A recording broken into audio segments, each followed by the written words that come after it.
किया हुआ था बर्न इंजरीज।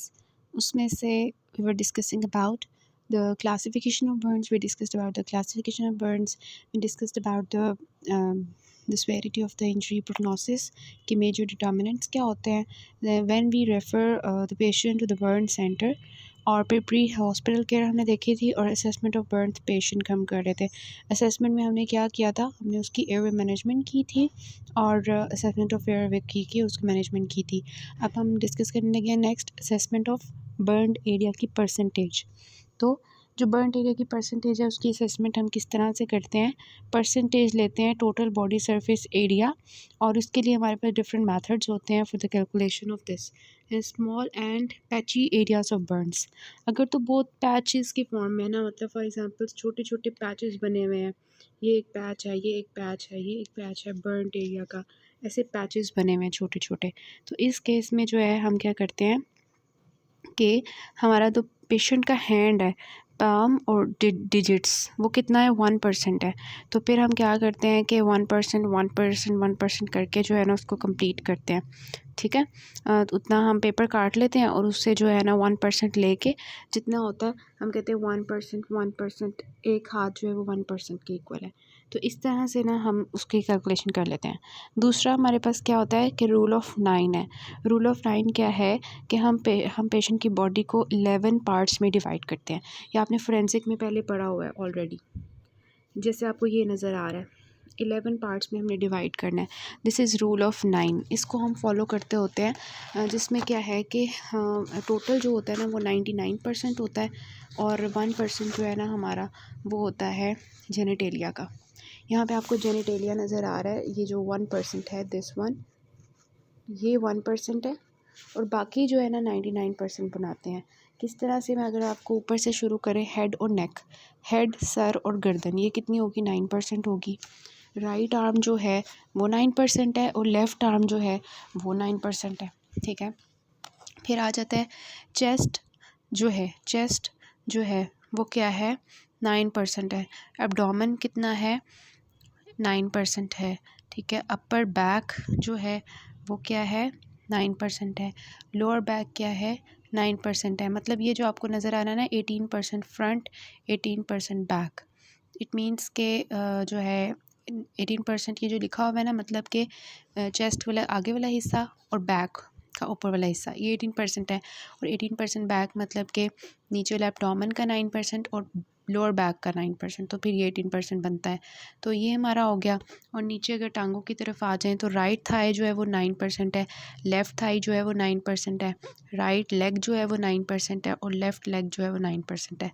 तो मतलब ये कि लेग और थाई मिला के 18% है एक साइड का। तो ये बन जाता होता है हेड एंड नेक 9%, यहाँ लिखा हुआ है। ये सारा जो मैंने आपको बताया है, ये सारे जो हैं क्या करते हैं, 99% बनाते हैं और 1% जेनिटेलियास बनाते हैं। अब बच्चों के अंदर जो है डिफरेंस क्या होता है कि बच्चों का जो सर और नेक वाला रीजन होता है ना, वो ज़्यादा होता है एज़ कम्पेयर टू बड़े।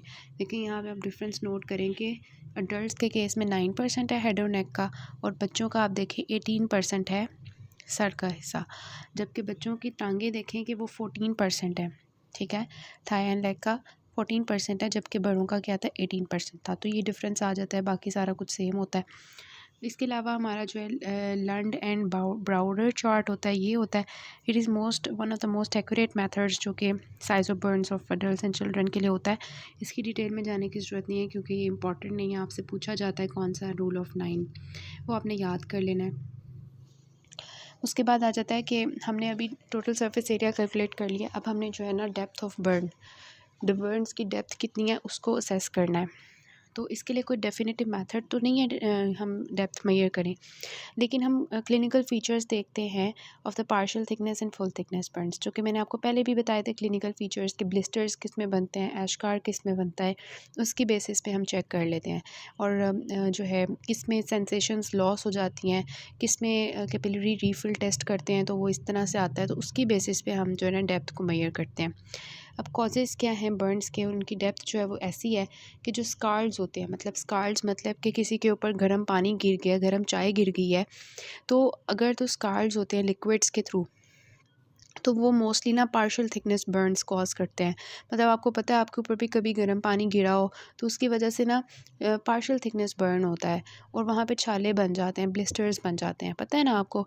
इसी तरह फैट बर्न्स जो होते हैं वो डीप डर्मल होते हैं, क्योंकि थोड़ा सा ना फैट नीचे की तरफ होता है। इसी तरह फ्लेम बर्न्स जो होते हैं ये मिक्स्ड होते हैं। मतलब किसी को आग लगी हो ना, मतलब कि फ्लेम का चूल्हा जला हुआ तो उसके ऊपर आग लगी, उससे आग लग गई, तो वो मिक्स्ड होता है। मतलब कि सुपरफिशियल भी डीप भी। अल्कली जो होती है वो फुल थिकनेस बर्न्स कॉज करती है। इलेक्ट्रिकल बर्न्स जो होते हैं ये भी फुल थिकनेस कॉज करते हैं।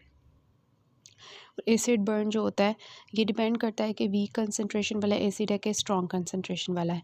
अगर वीक कंसनट्रेशन वाला होगा तो वो इस सुपरफिशियल बर्न कॉज करेगा, और अगर स्ट्रॉन्ग है तो वो डीप करेगा। ठीक है, तो मतलब ये ना डिपेंड करता है कि कौन से बर्न जो है उसकी बेसिस पे हम कैलकुलेट कर लेते हैं कि ये डेप्थ ऑफ बर्न इतनी होगी। फिर नेक्स्ट आ जाता है, हमने क्या क्या असेस कर लिया। हमने पेशेंट की जो है वो एयरवे मेंटेनेंस कर ली उसकी असेसमेंट करके। उसके बाद टोटल सरफेस एरिया हमने कैलकुलेट कर लिया, हमने डेप्थ मेजर कर ली। अब नेक्स्ट आता है कि हमने सर्कमफ्रेंशियल इन्वॉल्वमेंट चेक करनी है। ठीक है, अगर जो लिम्ब है उसकी फुल थिकनेस सर्कमफ्रेंशियल इन्वॉल्वमेंट है तो वो या तो एशकार फॉर्मेशन कर सकती है या वो कंपार्टमेंट सिंड्रोम कॉज कर सकती है। ठीक है, तो उसकी बेसिस पे जो है ना हमारी वो ब्रीदिंग डिफ़िकल्टीज कॉज करती है और एस्करोटमी करनी पड़ती है हमें। ये हम बाद में डिस्कस करेंगे एस्करोटमी क्या होती है। बस एस्कार आपने समझ लेना है कि एक बहुत ना हार्ड सा ब्लैक कलर का ना वो बन जाता है हमारे स्किन के ऊपर। बहुत ज़्यादा अगर डीप बर्न होता है उसकी वजह से होता है, और सर्कमफ्रेंशियल होता है, मतलब सर्कल की फॉर्म में होता है। और इसके अलावा ना कंपार्टमेंट सिंड्रोम होता है। कंपार्टमेंट सिंड्रोम आगे पूरा टॉपिक लिखा हुआ है, वो हम डिस्कस करेंगे, परेशान होने की बात नहीं है। फिर हमने इसको चेक करने के बाद, सर्कमफ्रेंशियल इन्वॉल्वमेंट को चेक करने के बाद, एशकार तो नहीं बना हुआ, कंपार्टमेंट सिंड्रोम तो नहीं हुआ। उसके बाद हमने क्या कर लेना होता है, असेसमेंट ऑफ एसोसिएटेड इंजरीज़ करनी होती है। समझ आ गई ना हमने किस तरह से पेशेंट को लेके चलना है। आपके पास पेशेंट आया है, प्री हॉस्पिटल केयर क्या होगी वो हमने डिस्कस की। हमने पेशेंट की जो है वो देखी एयरवे। उसके बाद हमने टोटल सरफेस एरिया कैलकुलेट कर लिया रूल ऑफ 9 के थ्रू, या पैची एरियाज़ की फॉर्म में 1% करके हैंड को। उसके बाद हमने पेशेंट की जो है वो असेसमेंट की, किसकी, पेशेंट की जो है वो हमने देखी डेप्थ ऑफ बर्न्स। फिर हमने जो है सर्कमफ्रेंशियल इन्वॉल्वमेंट एशकार देखा, कंपार्टमेंट सिंड्रोम देखा, और उसके बाद हमने उसकी एसोसिएटेड इंजरीज़ देख ली हैं। ठीक है, सेकेंडरी सर्वे होता है। फिर अब हमने उसकी करनी है हॉस्पिटल मैनेजमेंट। तो हॉस्पिटल मैनेजमेंट में देखें, आपके पास पेशेंट आया है, आपने सारा कुछ देख लिया, तो सबसे पहले आपकी एयरवे ब्रीदिंग मेंटेन करनी होती है। उसके बाद आपकी फ्लूइड रिससिटेशन होती है। अब आपको कैसे पता चलेगा कि आपके पास जो बर्न का पेशेंट आया है उसके अंदर जो फ्लूइड लॉस हुआ है, हाइपोवोलीमिया हुआ है, वो कितना हुआ है, आपने कितना फ्लूइड पेशेंट को देना है, तो उसके लिए कोई कैलकुलेशन होनी चाहिए ना। तो burn which is more than 15% of the total body surface area, अगर 15% से ज़्यादा है, 15% से ज़्यादा है, आपको कैसे पता चलेगा, कैलकुलेशन से। तो आप उसके लिए क्या करते हो, आईवी फ्लूइड रिससिटेशन करते हो। क्यों? क्योंकि हाइपोवोलेमिक शॉक जो है वो इनमें होगा ही होगा, और उसकी वजह से डेथ भी हो सकती है पेशेंट की। तो आपने ज़रूर 15% से ज़्यादा अगर blood body surface area involvement है तो फ्लूइड रिससिटेशन हो जाएगा, होना पड़ेगा। इसके लिए हमारे पास एक फार्मूला होता है जिसको हम पार्कलैंड फार्मूला कहते हैं, जो क्या कैलकुलेट करके देता है आपको कि कितना पेशेंट को फ्लूइड चाहिए पहले 24 घंटे में। तो ये एक चीज़ आ जाती है। तो पार्कलैंड फार्मूला क्या होता है, यहाँ लिखा हुआ है कि हमने कितना पेशेंट को जो है वो फर्स्ट 24 आवर्स में वॉल्यूम देना है, that is 4 ml into patients body weight into percentage of burn. मतलब पेशेंट का जो भी बॉडी वेट है ना, वो आपका फॉर एग्जांपल 70 है पेशेंट का बॉडी वेट, और परसेंटेज ऑफ बर्न आपने कैलकुलेट कर लिया है, तो वो आपने ले लेना है। उस फर्स्ट 24 आवर्स का आपके पास आ जाएगा। फिर आपने क्या करना है, उसको 2 हिस्सों में डिवाइड कर देना है, हाफ कर देना है।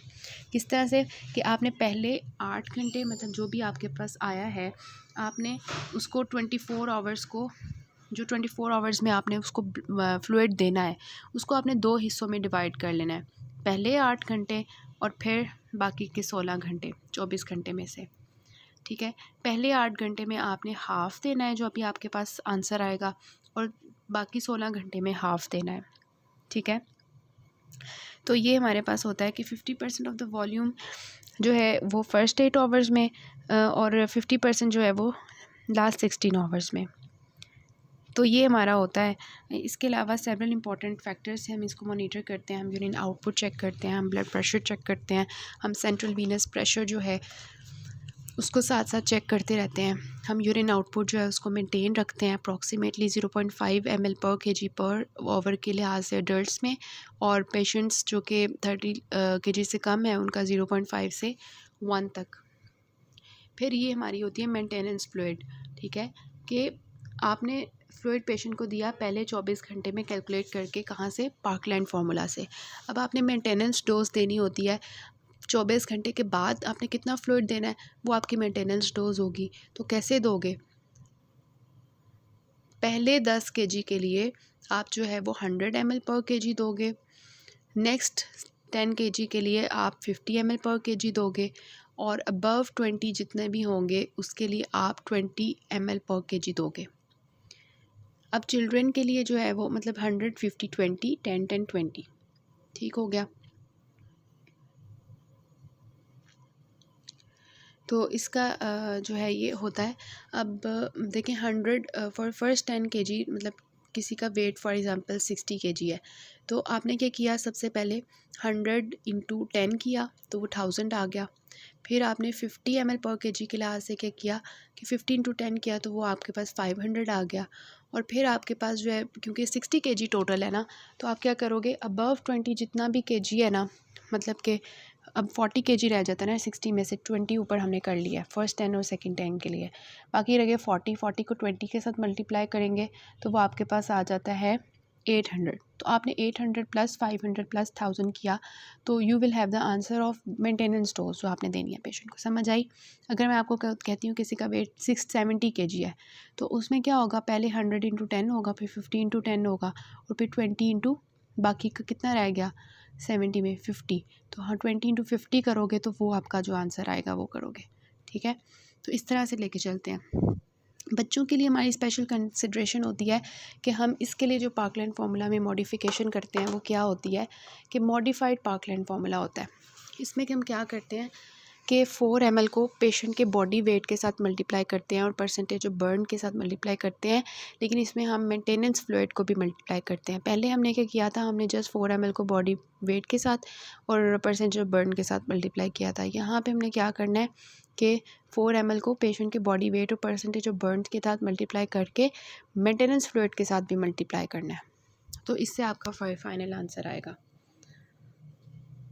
अब आपका कौन सा फ्लूइड जो है वो हम दे सकते हैं आपको। अब तो आपने कैलकुलेट तो कर लिया कि मैंने ये फ्लूइड देना है, लेकिन कौन सा फ्लूइड, इतने तरह के फ्लूइड्स होते हैं, कौन सी टाइप का फ्लूइड दोगे। तो इसमें आपका जो है रिंगर लैक्टेट होता है, रिंगर एसीटेट होता है। मोस्ट कॉमनली जो हम आजकल यूज़ कर रहे हैं वो रिंगर लैक्टेट है, और इसके अलावा जो है रिंगर एसीटेट है, क्योंकि लैक्टेटेड रिंगर में ना बहुत ज़्यादा लैक्टेट की हाई डोज होती थी, तो फिर हम रिंगर एसीटेट यूज़ करना शुरू कर देते हैं।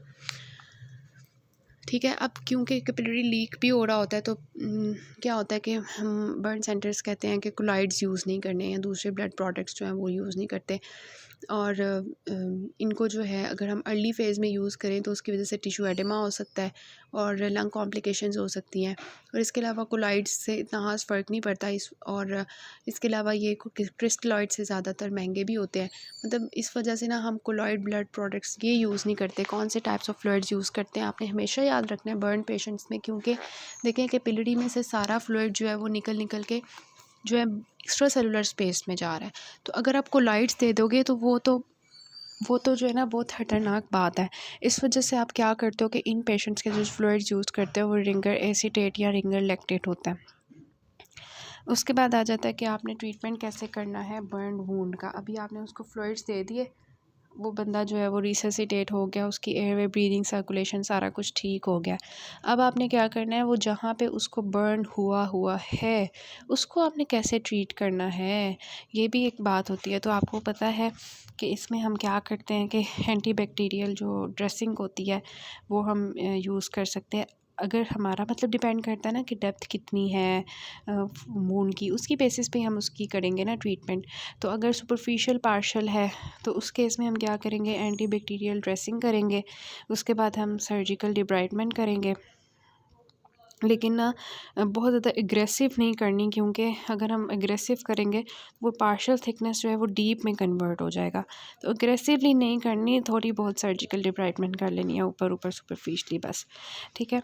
उसके बाद हमारे पास जो है वो एस्कार फॉर्मेशन होता है। तो एस्कार फॉर्मेशन हम पहले पढ़ते आ रहे हैं, क्या होता है वो आगे दिखा भी हुआ है। उसमें ना हमारा कंपार्टमेंट सिंड्रोम होने का भी खतरा होता है, तो हम इमरजेंसी एस्करोटमी करते हैं, ठीक है।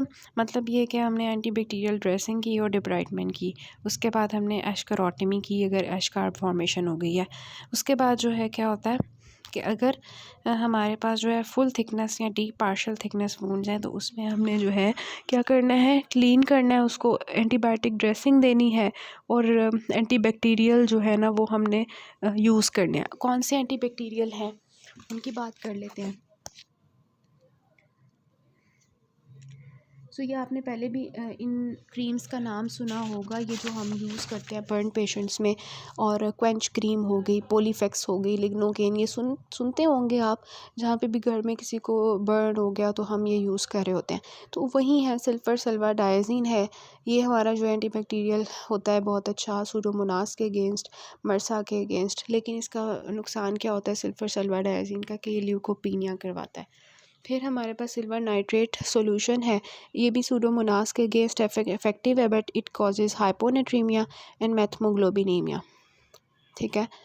तो एन से नाइट्रेट है, एन से जो है नेट्रीमिया है, हाइपोनेट्रीमिया, और एन एम है ना तो मैथमोग्लोबिनीमिया। उसके बाद मेफेनाइड एसीटेट क्रीम होती है, ये भी आपने सुनी होगी, फार्मा में 5%। ये जो है इसका जो नुकसान है ना वो जो आपने याद रखना है वो मेटाबॉलिक एसिडोसिस है, ठीक है।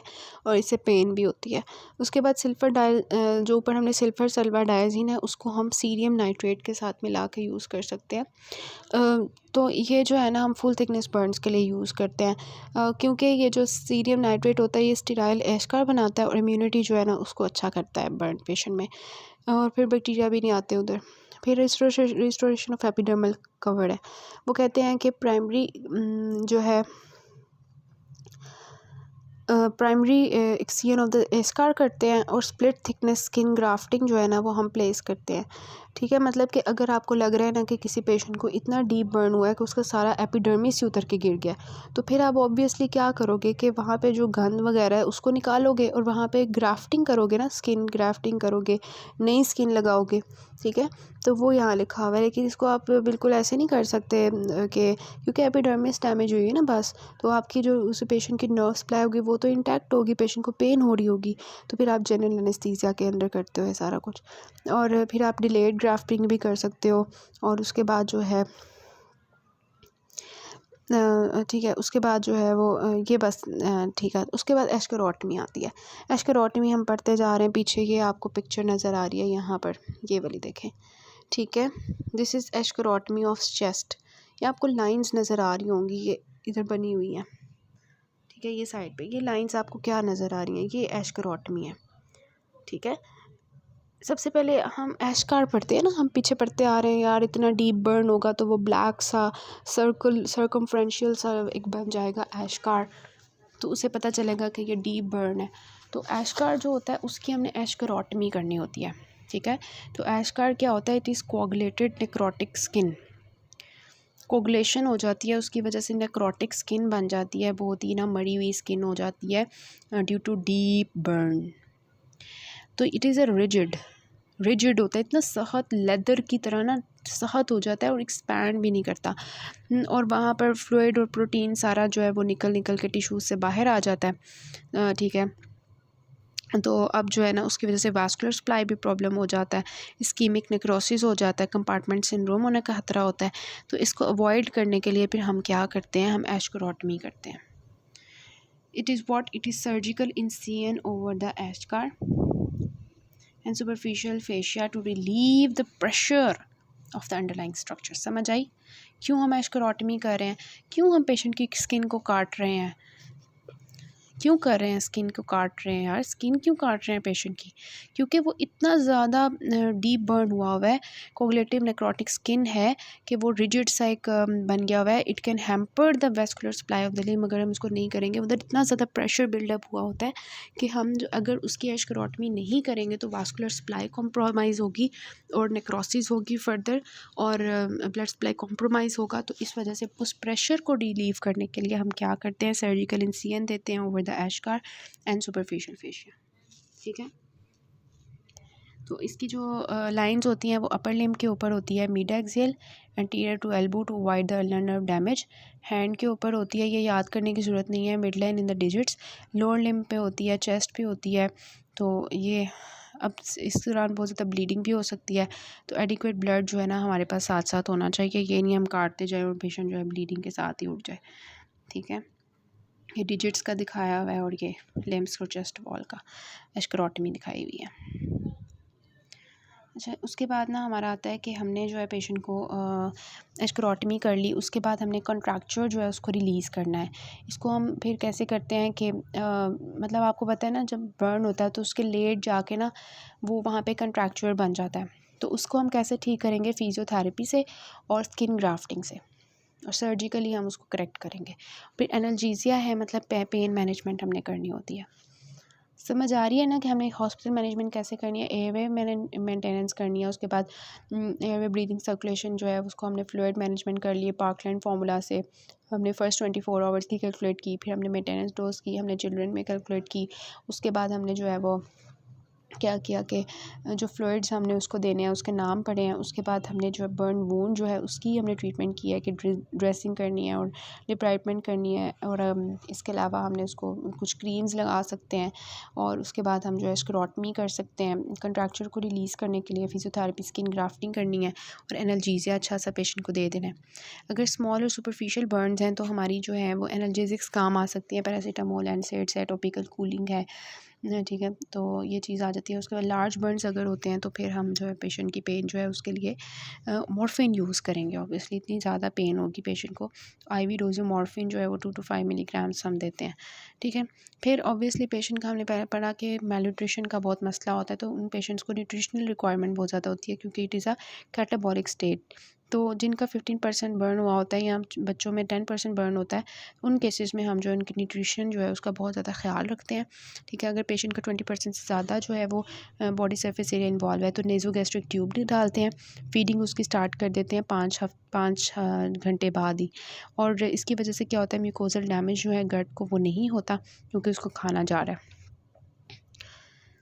ठीक है, उसके बाद जो पेशेंट है उसको जब हमने उसकी सारी वूंड्स ठीक कर ली हैं तो फिर हम पेशेंट को वार्म रखेंगे, उसके एनवायरनमेंट को ठीक करेंगे, उसकी न्यूट्रिशनल बैलेंस जो है उसको मॉनिटरिंग करेंगे, किस तरह से हम पेशेंट की जो है वेट लेंगे स्केड्यूल के मुताबिक, और नाइट्रोजन बैलेंस जो है उसको मेजर करेंगे।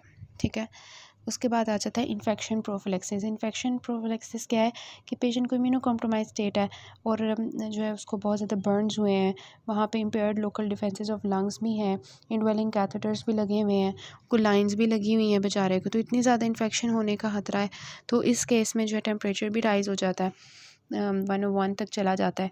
तो फिर हम जो है इसका ख्याल रखते हैं, इसके इन्फेक्शन प्रोफिलैक्सिस एंटीबायोटिक्स देते हैं।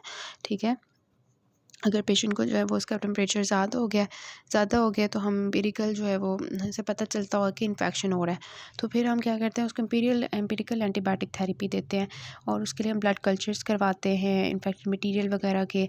और इसके अलावा हम जो है वो प्रिवेंशन भी कर सकते हैं किस तरह से कि प्रॉपर हैंड वॉशिंग करें और एंटी टेटनस प्रोफिलैक्सिस जो है उसको भी दें। ठीक है, इसके अलावा एडिशनल मेजर्स हमारे पास क्या होता है, नर्सिंग केयर होती है, फिजियोथेरेपी होती है और साइकोलॉजिकल सपोर्ट होती है।